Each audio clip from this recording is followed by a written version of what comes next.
Hey guys, it's Miss Binion. And Mr. Holden. And today we're here with Imperialism, Video 1, Learning Target 2.8, explain the causes of American imperialism in the late 19th and early 20th centuries, and evaluate the effects of imperialism. And the essential question is, what were the benefits and consequences of America becoming an imperialistic nation? Alright, let's do this. So, three major presidents at this time, McKinley, Roosevelt, and Taft. You want to write down those dates so that you can see when they were president. All right, William McKinley. He is president during the Spanish and American War. This is like the big highlight of his administration. He was a pretty good president. He was elected twice. He was killed during his second term, like the first year.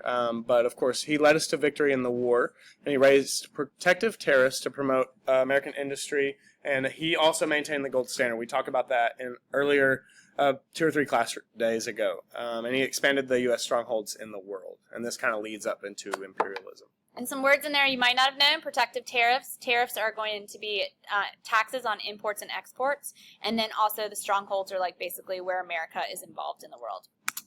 Okay.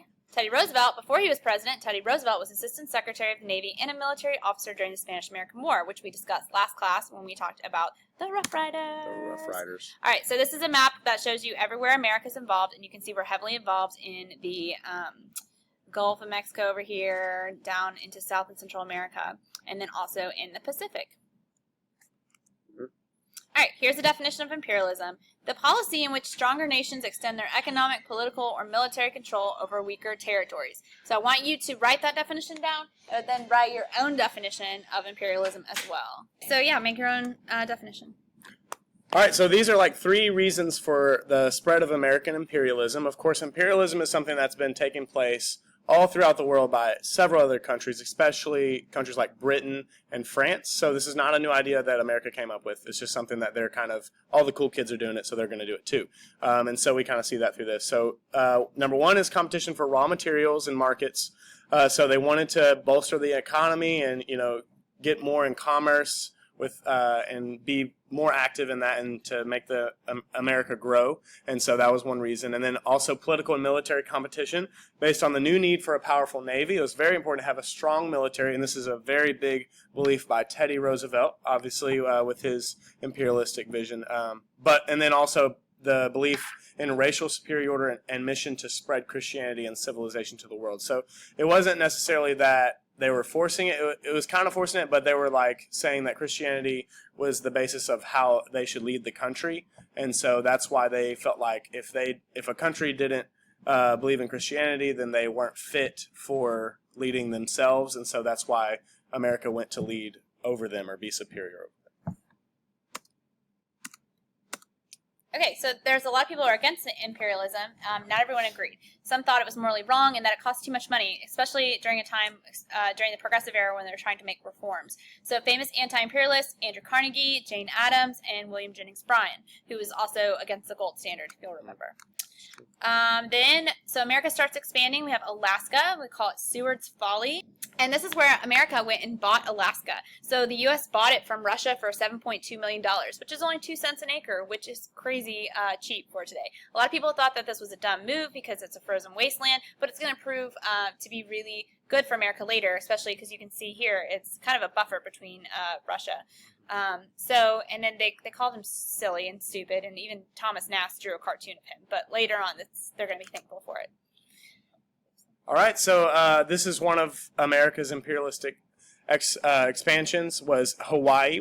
We actually take over and annex it in 1898. Doesn't come a state until like 1950s or early 1940s, but it was done by President William McKinley, and it was to overthrow the queen of that time and the native Hawaiians.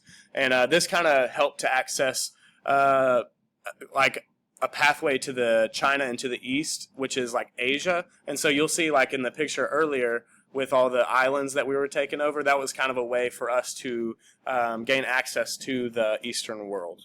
Awesome. And we'll talk about this a little bit more in class, who Sanford B. Dole is, and like how upset this made the Hawaiians.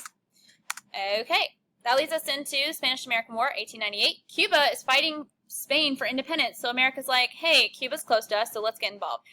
So Spain put 300,000 civilians in concentration camps, and American newspapers began writing really like exaggerated claims and putting it in the newspaper. This is called yellow journalism, when you exaggerate something to lure news readers, which is something that we're very familiar with today. These are two New York journalists raced to sell the most. So you have Joseph Pulitzer and William Randolph Hearst. They published lies about the war to sell the most papers. 3 reasons why we get into the war is yellow journalism, the Delome letter, which was a letter from a Spanish ambassador calling President McKinley weak, and then the USS Maine mysteriously blew up in Havana, and the U.S. blames Spain, which we find out later. I think there's a picture. We find out later that Spain didn't actually cause it, that it was just like a internal problem. And so I'll show you. There's a picture of that. All right, that's it for today. We'll see you guys in class. Bye. Bye.